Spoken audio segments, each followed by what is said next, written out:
Hi guys, welcome to Pixel Affair. It's Kobe here, and in today's video we are going to see how we create our own version of this video created by S.Josie, which I saw on Insidium page, which obviously means it was created using X Particle.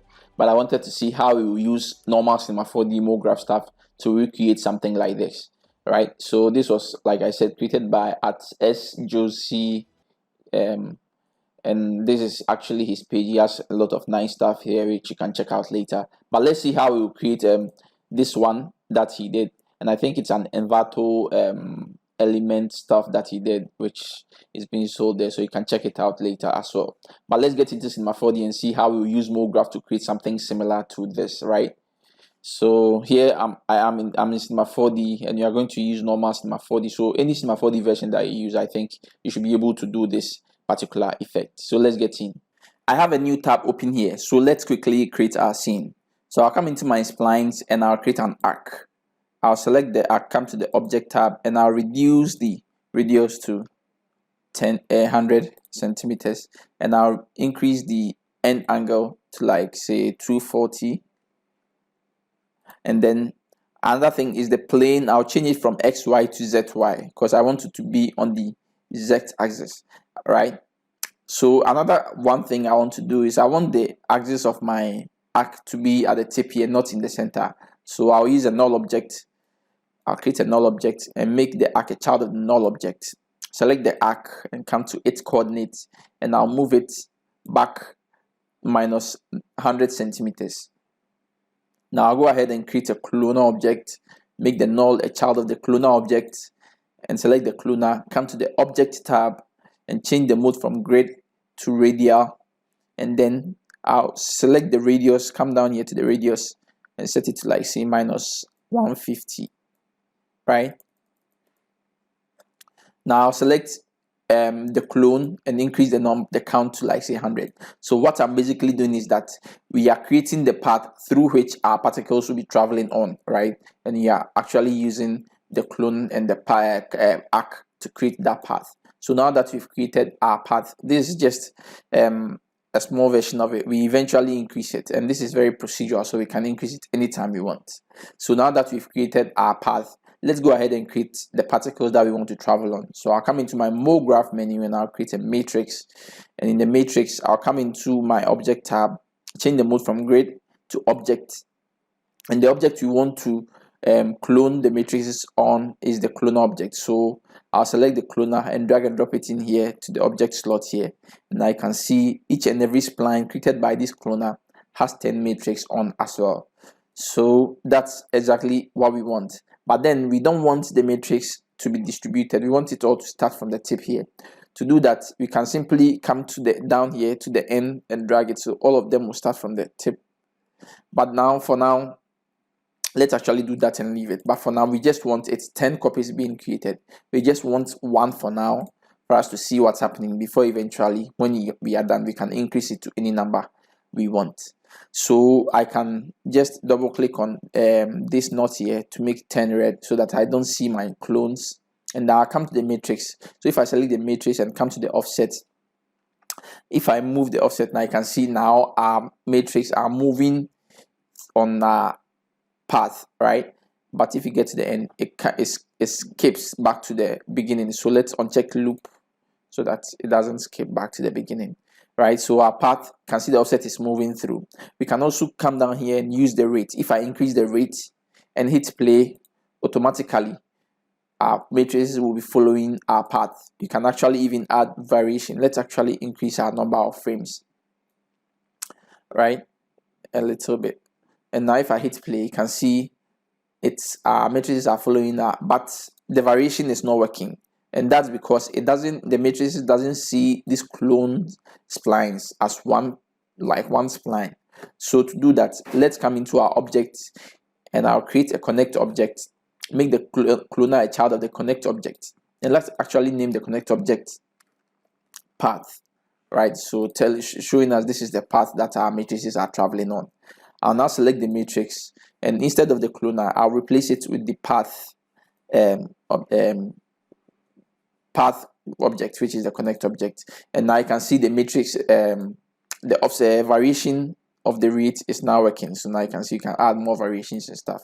So if I go back and hit play, you can see now they move at different rates, exactly what we want, right? So with this, we can simply select our matrix, come into our Mograph menu and choose a tracer object, right? And now the tracer object, because we had the matrix selected, has already added the matrix to the tracer link. Or we can simply, if we don't have it, we can simply drag and drop the matrix in here. And now if I hit play, you can see it's creating its own splines, right? You can select the matrix and actually make it a little, the matrices are too big, so I'll select it, come to its transform tab and make it like, say, 0.1, 0.1, 0.1, right? So you see we are creating our splines. So now that we know everything is fine, we can come into our path. Let's open it and select the cloner and increase the count to like, say, 1,000, right? And if we hit play, and see we have a lot of splines being created, and this is something exactly that we want. Now this could be fine depending on what you want to do, but in our case we don't want the parts that are, we don't want it like as clean and linear, everything as smooth as this. We want it to be a bit random and everything, right? So to do that, all we have to do is to select the cloner. Let me unhide the clone so that we see our initial path that we created. You can even disable the tracer and even hide the matrices, right? Let's select the cloner and come into our effectors, and I'll choose random effector, and I can see it's randomizing our path, which is the clone. Right, I'll select the random effector, come into the parameters. We don't want to randomize position, but rather the rotation. So I'll uncheck position for now, and I come to rotation and want to randomize the rotation H, which is the heading, to like, say, 65, right? And now you can go back and hide it. So once again, let's hide the path, and now let's enable our matrix and our tracer. So let's go back and hit play, and now you can see the way it's coming on, right? It's giving us this random movement, right? So everything is working as fine. So let's select the matrix. First of all, I don't want to use, we are not going to use the rate to animate like how our particles move. I mean, it can work, but in this case, we want to have control how it moves. We want it to move a bit faster and later slow down and everything. So to do that, I'll use the offset. So I'll select the offset at frame 0, and let's say at frame 40, I'll increase it to like, say, maybe 34, right? And then let's drag it to like, say, frame 300 and 300, like the last frame, and let's increase it a little bit more, right? And set a keyframe. So now when you hit play, I see it comes in, and now it slowly keeps growing, and that's something that we want. We can go ahead and play with animation and everything to see if we want it or not, but like for now I think this is fine. But now let's go ahead and increase the number of matrices that are creating our path. So I'll come select the matrix, come into the count, and I'll increase it to like, in fact, let's set it back to 10, the initial one. You can even set it more, but like 10 is fine.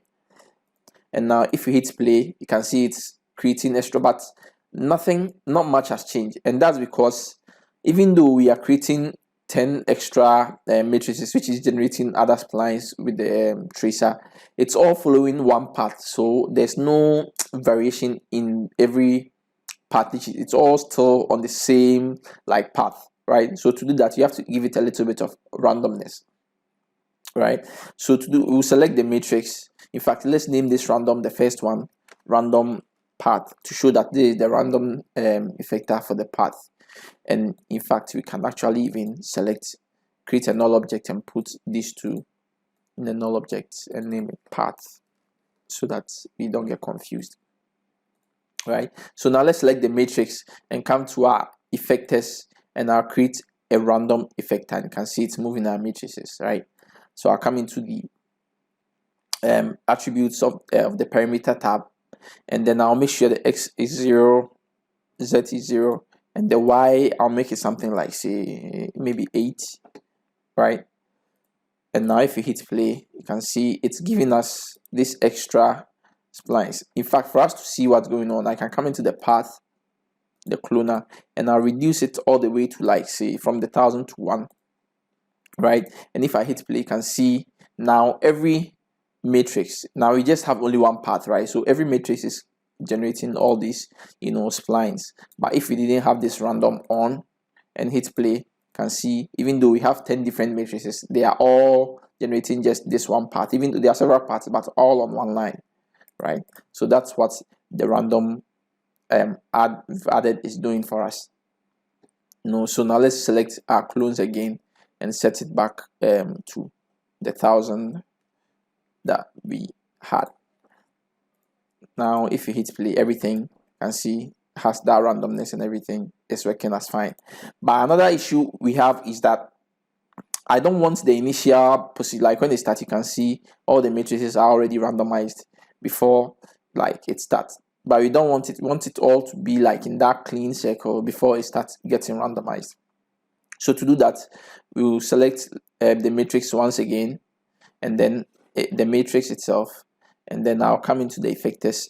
Actually, with the random that is randomizing the matrix, come to the fields, and I'll create a torus field, and I'll make it big enough to make sure it's affecting our matrix, right? Make it big enough to make sure it's affecting it, and then I'll select the torus, come into the field, and let's increase the thickness. I think 55 or 60 will be fine. And come into the remapping tab and just invert it, right? So you can see everything that falls within this torus will not be affected by this randomness. So now if I hit play, nothing happens, but when it gets out now, it begins to be affected by the randomness, and that's what we want, right? And everything, it's being played smoothly. So now we've basically created our splines, our path, and from here going, you can go ahead and add extra stuff. So for instance, I can select the matrix and add a little bit of animation to it. So select the matrix, come to the effectors once again, and I'll add random effector to the matrix. You can see it's as usual pushing everything out. I'll set the x0, z0, and then I'll set it to, like, say, 6. And I'll come to the effector tab. I'll change the mode from random to noise, because random has a little bit of animation in it, and you can see down here we have animation speed. So if I set the animation speed, I'll reduce it actually. In fact, let me hit play for us to see. If I hit play, you can see there's animation going on in here, right? You can see animation is going on in there. Let's reduce the animation speed to, like, say, 20.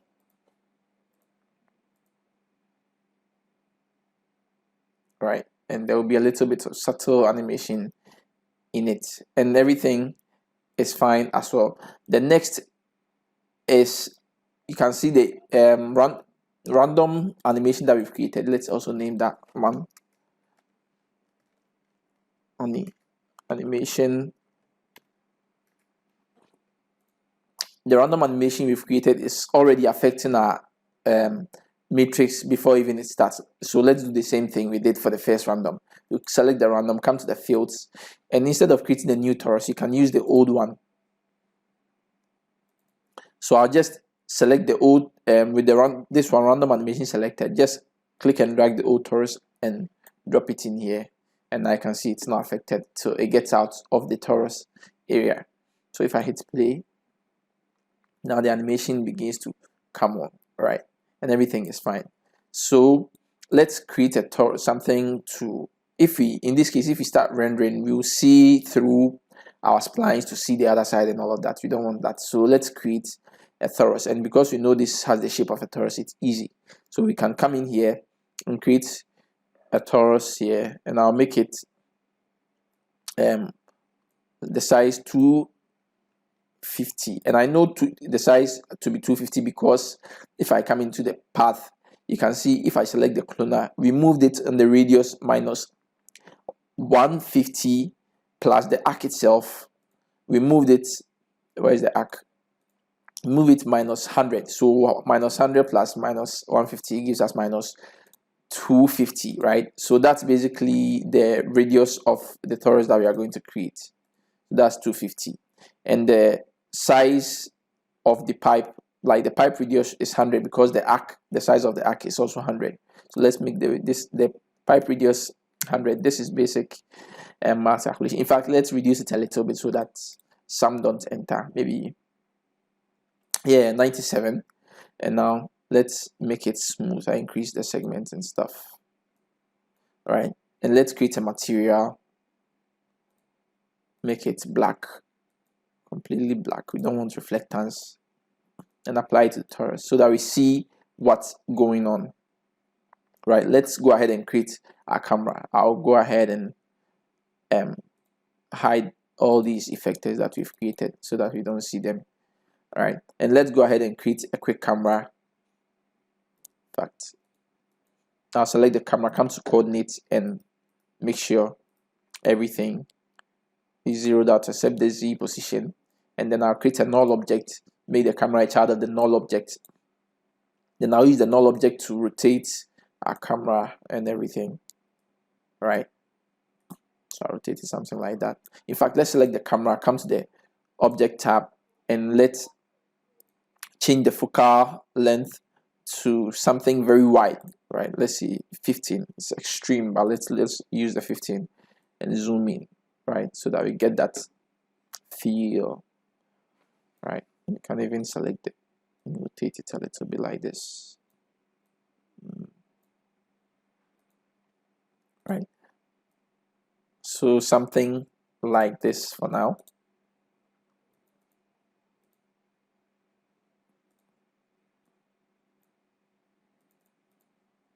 So now if I hit play, this is how everything comes in, and now it begins to you know, grow. I mean, you can go ahead and play with the animation speed and everything, but this is just a quick example of basically to give you an idea of how the whole thing works and everything, right? So you can go ahead and play with the animation speed of the matrix, like the way it moves, right? Let me actually reset, and even the matrix. Let me select the matrix, the variation. Actually, I didn't offset vary the offsets, right? So if I select the matrix and come to the offset, you can add offset variation, and that's very, very important. So let's increase it like maybe 40. And now if you hit play, you can see comes in, and now some are offset. You can go ahead and create extra matrices, right? So for instance, you can put all of this in one null object, copy and paste it, as in duplicate it, and then change the variables and everything so that you get variations of different movement of splines. I mean, there's so much that you can do to add extra details to it if you want, but basically I hope this gives you the idea. So let's say this is our scene. So let's see how we render it, and we are going to use Redshift and normal Cinema 4D renderer to see how we get to render our splines and our matrix. So before we use Redshift to render our splines and our matrix, let's actually see how we can quickly use Cinema 4D's standard or physical render to render our splines and even our matrix. So I'll come into my object tab, and I'll come in here and I'll create new material, and I'll create new hair material, right? And to render splines, it's just as simple as creating hair material and applying it into our tracer object. Now, if I hit render, right, it gets prepared, and now we can see our splines. Now it's big, so let's double click on our spline material to bring the material editor, and now we can select the color that we want and all. But before we go to the color, let's first of all look at other things. I'll uncheck specular for now and come to thickness, and now the thickness, you can see it starts. Let me actually render. It starts a bit thicker, and whilst it's growing, it begins to get smaller, right? But we can keep it like that if you want, but let's make it all one by one. And if I hit render, you can see it's thicker here now. But you can use this spline to control it the way we want. So I'll actually drag it down something like that, and now you can see we have our spline. So if you want it a little bit more, we can make it go down, or if you want it thicker, we can make it go up. So that's simply basically how we render our splines. But this is just one color, right? So if I come back to the color, and let's say, let me change the color to something like, say, red, and hit render. How do we get different, let's say blue and orange? So in this case, one is orange and we want the other one to be like blue. How do we do that? And it's quite simple, right? You use, select the color, come down here to the textures here, you can click on it and come to effect, and you are going to use variation. You are going to use the variation shader. So now if I click on the variation shader and come in it here, let's actually render to see what we have. You can see we have, like our textures now, different colors, right? And it's giving us some random color. If you come here to the color variation, it's set to random mode, right? So it's giving us some random colors and everything, but we don't want to. We can use the random if you want, but we don't want to use the random. We want to have control over the colors that we want. So I'll set the random color all the way to 0, and now let's increase the gradient blend all the way to 100. And now you can see the gradient mode down here. Let's, instead of normal, let's change it from normal to replace. So we are basically replacing the colors with just the gradients that we have here. So now can use these colors to control our colors that we want. So I can set this one to, like, say, the orange, like, or whatever color I want. Now select this one and make it like the light blue. Alright, and let's see if we hit render, see what we have. You can see exactly that's what's going on here, right? So that's basically how we use the gradient or the hair color or normal 4D renderer to get to render our splines, right? Now to render the matrix, we basically have to clone on the matrix as well. So now you have to, if for instance you want to see our matrix, you have to come into our object, create a cloner, and let's say you want to use spheres.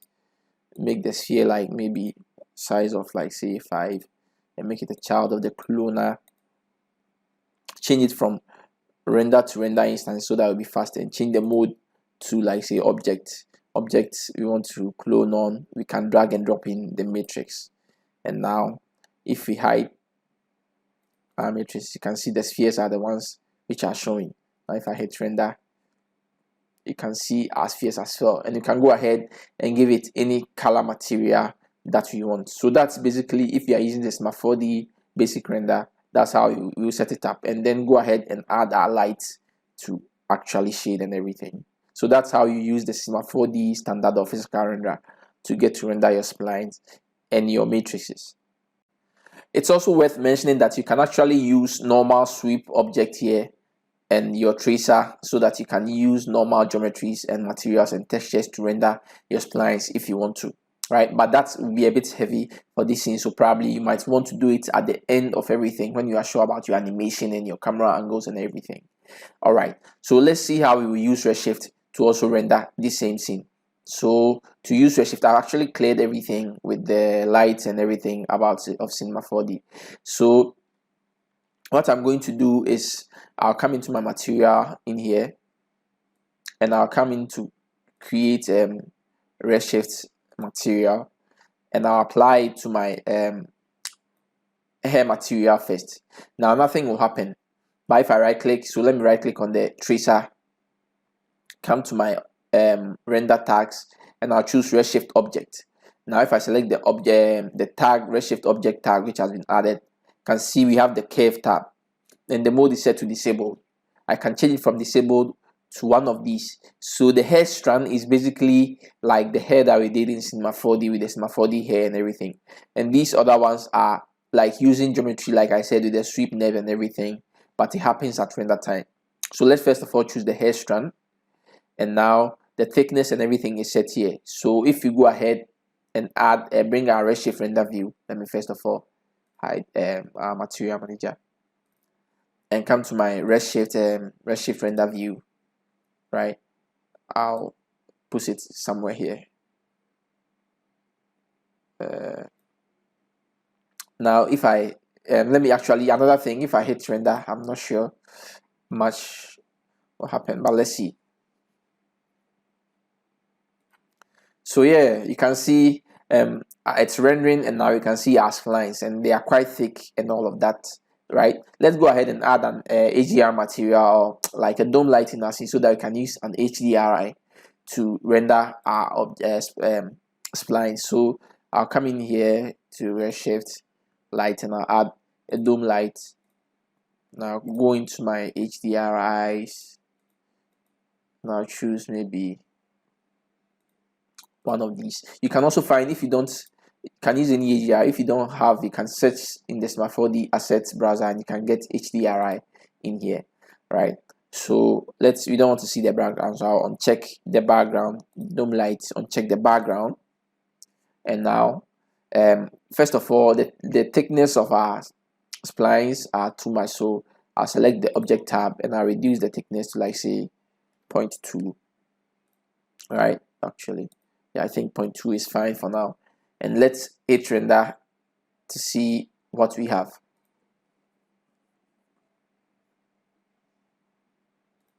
So you can see now the splines are a bit lighter and all of that. So I think there are a bit of color in the dome light. So let me reduce the saturation to 0 so that it's just plain. So how do we get the two colors that we did in with the normal Smart 4D renderer, or the physical standard renderer? And it's quite simple. So first of all, disable my renderer, come into my material manager, and I'll double click on the redshift material to open the shader graph, which I have here. And you're going to use, if you come into a search in here and search for hair, it will bring up everything that's related to hair. And now you can see you have hair random color. So we are going to use the hair random color. I'll drag and drop it in here, and I can simply drag and connect it to the diffuse color, right? I'll select the hair random, and the value, you see the amount is set to 0.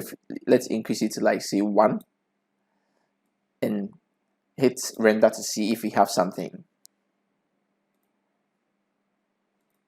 So this is what the hair render is showing us, and we don't see much. So let's actually see if, let's try and search for ramp, right? And bring in a ramp node and connect the hair render to the hair random color to the input, and the ramp, let's connect this one to the output, right? So that it gives it a grayscale color. So if you select the ramp, we can come into the ramp's color down here. Let's click on the black and make it something like the orange, right? Something like orange, like this. And now let's select the white and make it something like bluish, like this. And you can see it's showing through here, right? I think this is fine, right? So for it to be very visible, we can actually, there's so much gradient in here, so can get it closer to each other, something like that. Let's push the blue in and all that. So you can see now we have the blue and the orangish looking color, right?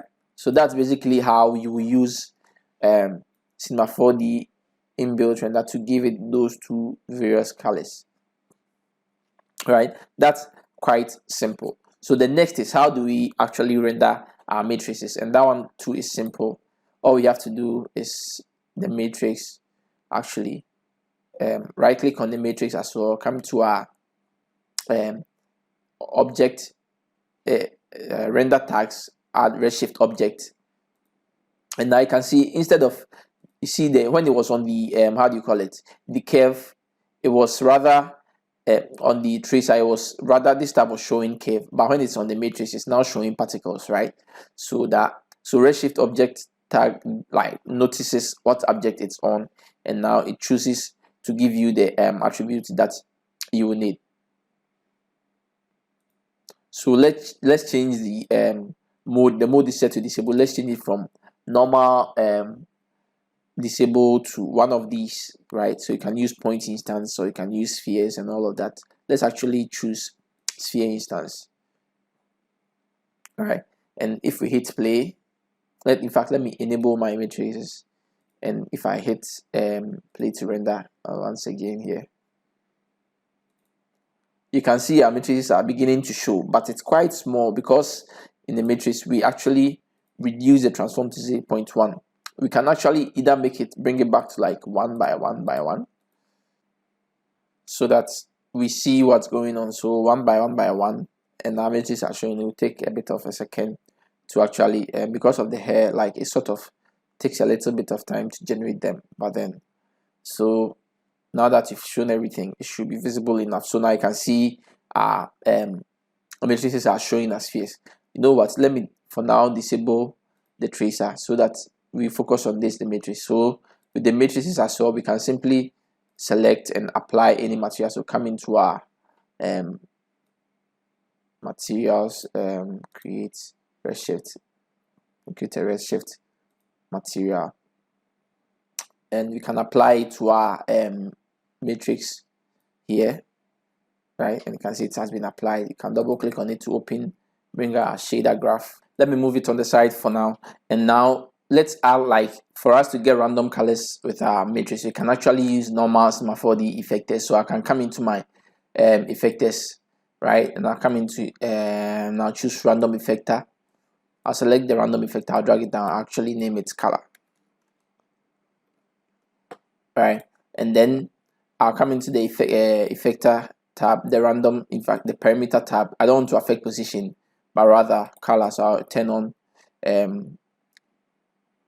effector color, right, and that's going to give us a lot of randomness. In fact, let me come to the effector tab here, change the min and max from, you say set to -100, let's set it to 0 so that you don't get black colors. It will start from 0 to 100, right? And now we're supposed to, let's select the matrix, come to effectors, and let's drag and drop the random color. You can see now we have random colors affecting our matrix. And now, because we've applied our material to our matrix, now let's go back into our redshift shader. You can come in here and look for color user data. See, so we can use color user data, connect the color user data straight to our diffuse color, and then in the attribute name look for Mograph color, right? And now if we hit render, you should be able to see our various colors, right? And there's the colors giving us that random colors. If we don't want to, you can simply use the ramp as well. So I can simply come in here and type in ramp, right, and I'll just connect this to the input, and the output I'll connect it to the diffuse. So now you can see it will make everything black and white, right? And now we can define the color that we want to randomize between, right? So I can click on in here and I'll choose, say, the orange again if I want, and the blue, and you give us random colors between the red and blue, like the same thing. But if you want, you can add extra colors, say green, add in here red. Like, you can go ahead and add your own colors if you want. So that's basically how you also apply random colors to your matrix. So from here going, you can actually select the matrix object, the sphere instance, and then reduce the scalar to, like, say, points, scalar multiplier. So this one is like, you know, the size. And now see, because I reduced it, see it's reduced in a render view, right? So you can set it to, like, if I set it like, say, 5, make it huge spheres and all of that. So this way you can also control it down here. So this is basically the whole setup. So after that, all you have to enable, so let me actually make this like, say, 0.5, and after you are done, all you have to do is enable your scalar, and then you render it, take it into After Effects to add your glow effect and background if you want, or You can also, if you want to still, you can take it into Photoshop and add all your effects and everything. So I went ahead and enabled the tracer object and decided to do a quick render, and this is what we got, right? And like, not really planned, but this is what we got. And I quickly took it into After Effects and added shine to it, some drag code shine, a little bit of adjustment layer and curves and stuff to it, and this is what we got, right? So basically it's nothing, right? So if I hit play, you can see the way the whole thing pans out, right? If you actually give it enough time and play around with it, you can create something with nice and use the right colors that you want and everything. You can do interesting stuff with it. So yeah, that's basically how everything works. Let's get back to Cinema 4D. So this an idea I saw, and I was interested, just saw it this morning, decided to see if I can quickly create using Cinema 4D Mograph. I hope this was useful and you've learned from this particular video, right? If there's any question or anything you don't understand, you can let me know in the comment section, or you can hit me on Instagram at pixelaffair so that you can ask me any question there.